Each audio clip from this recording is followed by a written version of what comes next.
Today we're going to start introducing Adho Mukha Virasana. Okay?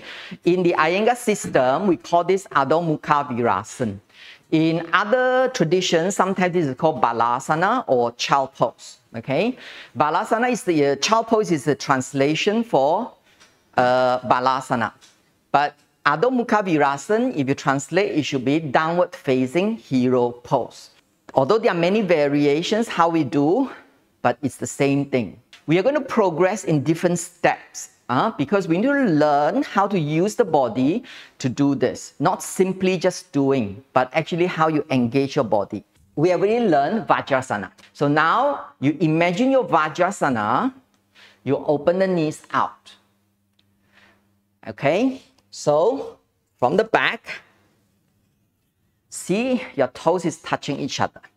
From Vajrasana, I'm going to open it out. This is Adho Mukha Virasana's legs. After you open, how wide should I open? So flexible people, they can open very wide. That's not what we want for the traditional pose. Okay? The traditional pose, we want to open just as wide as you can see these two. I'm actually going down. My trunk can go in.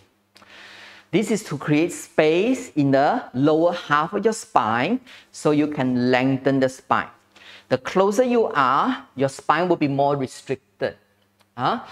When your spine is more restricted, we are not able to lengthen the spine.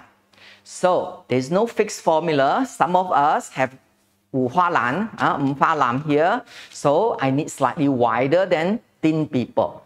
So the same thing for you. Whatever the width of your trunk should be on the inner knee. So you should have this space. Can you see my arm is parallel to each other as I come to here?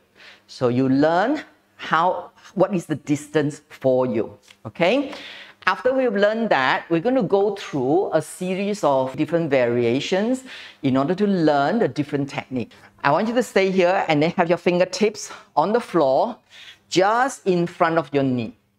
Now, a lot of us, we just go in like this. We tend to collapse the chest. We tend to have longer back, shorter front. So if I take it up like this is my position. Okay, so this is not what we want. So we want to learn how to lengthen the front body. So that's the first step. So fingertips on here. Now, you keep your sacrum down onto your heel. And then from here, you push the finger down and then lift the chest up. As you lift the chest up, look at my lower back here. Look at my lower back here. As we do this, I'm not really pushing my lower back, but this is my natural curve. So you will have a natural curve as we lengthen the spine. This is the same thing as we do Pada Anguli. There is a natural curve. You keep pushing up, lengthening. So I want to imitate that by pushing the fingers down, lift the chest up. You lengthen the spine. So this is stage one. Then the second stage is I want you to use a chair in front of you. Now, we already learned how to lengthen the front body like this, so I get full extension of the spine. I want you to maintain that, and then now place your palm onto the chair. Now you're leaning more forward now, and then you rest your chin forward. Now here, can you see? Look at my front body chain and the back body chain. My front body chain is still slightly longer than my back body. So I'm not like this. Like this. Okay? There is still a natural curve on my lower back. This is the stage 2. Then stage 3.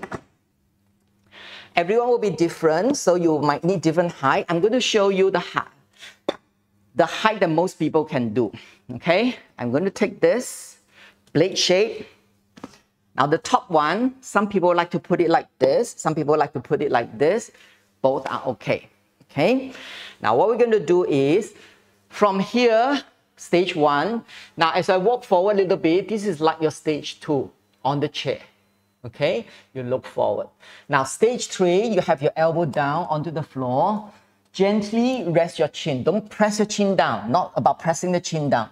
just lengthening the front, push the sternum forward, and then rest the chin down, and then stay here.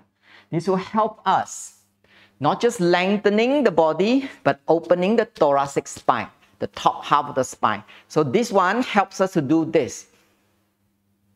Okay? So you are not just lengthening, you are opening. So this one, you need to do lengthening and opening. And stay there. Okay? The next one, we're going to have toe blocks like this. Okay? So we're going to have 1, 2. Now the third one, we are not going to rest the arm down. We're just going to walk forward as much as possible. Lengthen the spine, open the chest. Then we're going to rest our arms onto the block. So you can move your block as far as you can go without the buttock coming up. So don't go like this with the buttock up. Buttock down, you go as far as you can go. Now many people, when they are here, the arms collapse. You're collapsing the whole body. When you're collapsing the body, if I come up, it looks like this. Can you see my chest not open? So you need to push the chest open, lengthen. So how we're going to do that is I want you to press the palm down so you can lift the arm up. As you lift the arm up, to open your chest, you push your shoulder blade down and you resist the arm up. Watch. So I don't want you to collapse like this. So you press the palm, lift the upper arm up, push your shoulder blade down, as if the chest wants to go down to the floor. Don't drop the head. Look at the floor. Now, everyone watch. My arm is above my ears. Arms up above the ears. Okay?